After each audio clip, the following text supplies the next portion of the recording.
Hello students, welcome to my new video में आपका एक बार फिर से स्वागत है। आज मैं आपका 6 यूनिट शुरू कर रहा हूं। अब 5 यूनिट इसलिए नहीं करा रहे हैं क्योंकि वो इस बार नवीनतम यूपी बोर्ड ने आपके इस बार यूनिट 2 और यूनिट 5 हटा दिया है, बिल्कुल ही हटा दिया, एक भी प्रश्नावली नहीं दी है। तो इस बार आपको 1, 3, 4 और 6, 7, 8, 9 और 10 नहीं पढ़ना है, 11, 12, 13 और 15 नहीं पढ़ना, 14 पढ़ना, 15 नहीं पढ़ना, ठीक है। यानी 15 टोटल मिला के 6 हटाई हैं। आपको अगर ये वीडियो समझना हो तो ऊपर लिंक शो करेगा, आई बटन पे टैप करिए और मेरी सिलेबस वाली वीडियो को देख लीजिए जाकर। हाँ, आप शुरू कराते हैं। 6 है त्रिभुज, प्रश्नावली 6.1 का पहला सवाल। कोष्टकों में दिए शब्दों में से सही शब्दों का प्रयोग करते हुए रिक्त स्थानों को भरिए।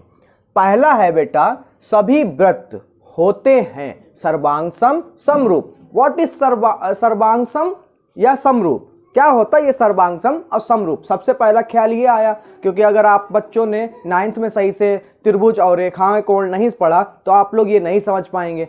तो हम आपको नीचे बता देते हैं कि समरूप क्या होता है, और ये सभी बच्चों के लिए है। कक्षा 8 के बच्चों के लिए भी है, कक्षा 9 के बच्चों के लिए भी है, कक्षा 10 के बच्चों के लिए। हालांकि ये प्रश्नावली जरूर 10th की है, मगर ये चीज जो लिखा है ये आपके कक्षा 9 में भी जरूरी, कक्षा 10 में भी, कक्षा 8 में भी। तो जरा ध्यान दीजिए इस पे। समरूप क्या होता है? नंबर 1 आकार यानी शेप। जैसे हम कोई भी आकार बना दे, कोई भी आकृति बना दे, वो क्या हो? समान हो। क्या हो? समान हो। यहाँ पे आमाप यानी साइज, समान होना जरूरी नहीं है।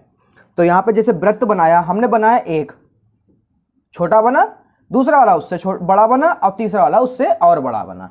तो यहां पर शेप हमारी एक जैसी, देख लीजिए आकृति जो बन रही है वो एक जैसी बन रही है, हालांकि साइज में फर्क है। अब यहां पे क्या लिखा? साइज में समान होना जरूरी नहीं है। साइज छोटा भी हो सकता है, बड़ा भी हो सकता है, छोटा भी हो सकता है और बड़ा भी होता है। बस मेन क्या है? आकृति एक जैसी होनी चाहिए, ठीक है। अब वर्ग में भी ऐसे ही बताया, एक छोटा है, दूसरा बड़ा वर्ग है, ठीक है। तो ये वर्ग हैं, छोटे बड़े होने से कोई फर्क नहीं पड़ता क्योंकि हमें साइज मैटर नहीं करता। शेप और शेप मैटर करती, इसमें साइज मैटर नहीं करता। और सर्वांगसम में क्या होता है? सर्वांगसम में बच्चों ये होता है आकार, शेप समान हो, एक जैसी। मान लीजिए आपने 2 सेंटीमीटर त्रिज्या वाले से गोला वृत्त खींचा, इधर भी 2 ही सेंटीमीटर वाला वृत्त आना चाहिए, बिल्कुल बराबर, आकृति भी एक जैसी और शेप भी एक जैसी और साइज भी एक जैसा होना चाहिए, तभी ये सर्वांगसम होगा। यानी सारी चीजें बराबर होनी चाहिए। कैसी? बराबर।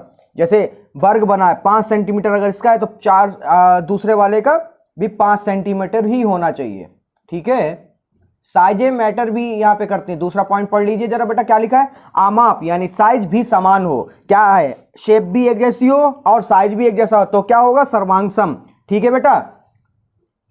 तो सर्वांगसम और समरूप शायद आपके समझ में आया हो। अगर समझ में आया है तो वीडियो को आगे चलाने से पहले आपको एक बार और बता दें, अगर आप मेरे चैनल पे पहली बार आए हैं तो इस चैनल को सब्सक्राइब करें।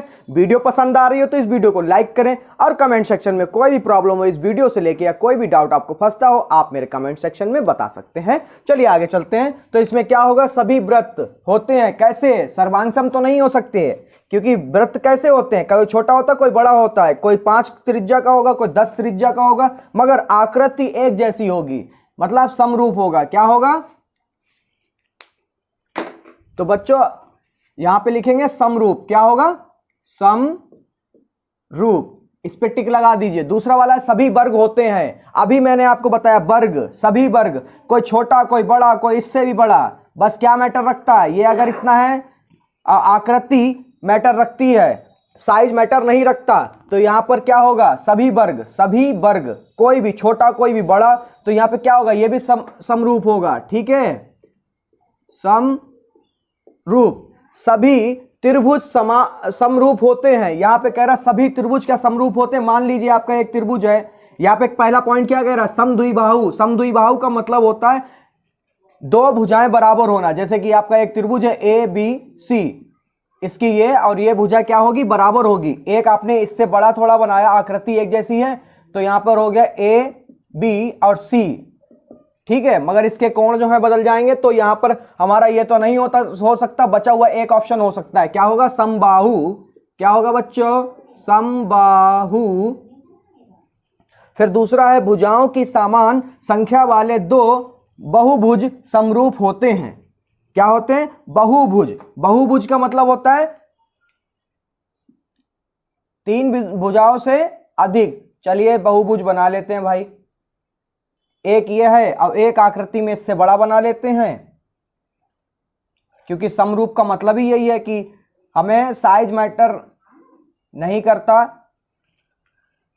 ठीक है, और शेप मैटर नहीं करता, बस एक जैसा होना चाहिए, उसके साइज कितनी भी हो। जैसे मान लो इसका 5 है तो ये भी 5, ये भी 5, ये भी 5 सेंटीमीटर, ये भी 5 सेंटीमीटर, ये भी 5 सेंटीमीटर, और ये 10, और ये 10, और ये 10, और ये 10 सेंटीमीटर, ये भी 10 सेंटीमीटर, और ये भी 10 सेंटीमीटर। आपने मान लीजिए 5 इस वाली लाइन का और इस वाली लाइन का निकाला तो 5/10 हुआ, ठीक है। कितना है? 1/2, ठीक है। अब इस वाली लाइन का और इस वाली लाइन का निकाला तो भी क्या आएगा? 5/10। तो कितना है? 5 कम 5, 5 दूनी 10, यानी 1/2 बराबर 1/2। यानी उसके संगत कोण क्या है? संगत कोण क्या होंगे? मान लो ये 60 डिग्री है, ये 60 डिग्री है तो ये भी 60 डिग्री होगा, ठीक है। संगत कोण क्या होंगे? बराबर। कैसे होंगे बच्चों? बराबर। हमने आपको बना के बता दिया। आप सभी लोग बच्चों ध्यान से देखिए इस क्वेश्चन को। दूसरा कह रहा उसकी संगत भुजाएं होंगी। कैसी भुजाएं होंगी? बराबर होंगी। बराबर का मतलब समानुपाती, ठीक है। कोण बराबर होंगे, मगर यहां पे क्या है? समानुपाती, ठीक है। यहां पे लिखेंगे समानुपाती, ठीक है, ये वाला, और पहले में ये वाला और दूसरे में ये वाला। पूरी उम्मीद करता हूं ये क्वेश्चन आपके समझ में आया होगा। इसके बाद में दूसरा क्वेश्चन समझाने से पहले आपसे फिर एक बार रिक्वेस्ट करते हैं, कृपया करके मेरे चैनल को सब्सक्राइब करें। अगर मेरे वीडियो आपको पसंद आ रही है तो इस वीडियो को लाइक करना ना भूलें। सवाल नंबर 2। सवाल नंबर 2 देखिए, निम्नलिखित युग्मों के 2 भिन्न भिन्न उदाहरण दीजिए। पहला है समरूप आकृतियां। तो आपको 2 ऐसे उदाहरण देने हैं जिसमें क्या हो? समरूप आकृतियां आपको प्रतीत हो, प्रदर्शित हो रही हो। तो हमने एक आयत बनाया, एक छोटा बनाया और एक बड़ा बनाया, ठीक है। अब इसकी आकृति तो एक जैसी है, मगर यहाँ पे साइज जो है अलग अलग है।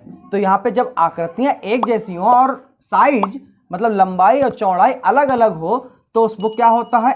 समरूप आकृति। तो एक उदाहरण ये हो गया ए वाला। अब बी वाला उदाहरण हम दे देते हैं वर्ग बनाकर, ठीक है। अब ये वर्ग तो दोनों वर्ग हैं इसलिए, और आकृति मतलब कि आकार एक जैसा है, मगर यहाँ पर साइज यानी माप इसकी अलग अलग है। देखिए ये 3 सेंटीमीटर, ये 5 सेंटीमीटर, ठीक है। तो ये अलग अलग है मगर ये दिख एक जैसे रहे, इसलिए क्या है? समरूप आकृतियां, ठीक है। नंबर 2 पे क्या है? ऐसी आकृतियां जो समरूप नहीं है। 2 ऐसे उदाहरण देने हैं आपको जिसकी आकृतियां एक जैसी समरूप नहीं हो, ठीक है।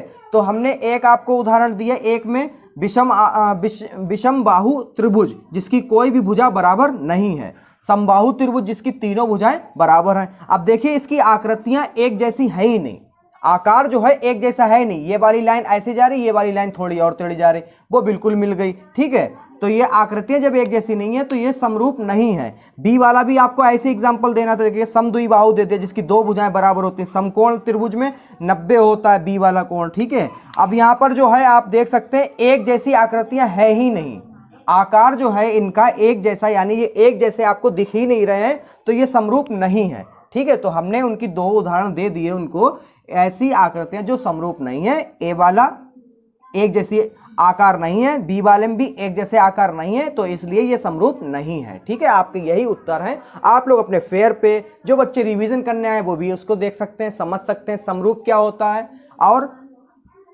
सर्वांगसम क्या होता है। हमने पहले सवाल में आपको समझा दिया। अगर आप लोग समझना चाहते हैं उसको और तो 10 सेकंड पीछे जा सकते हैं।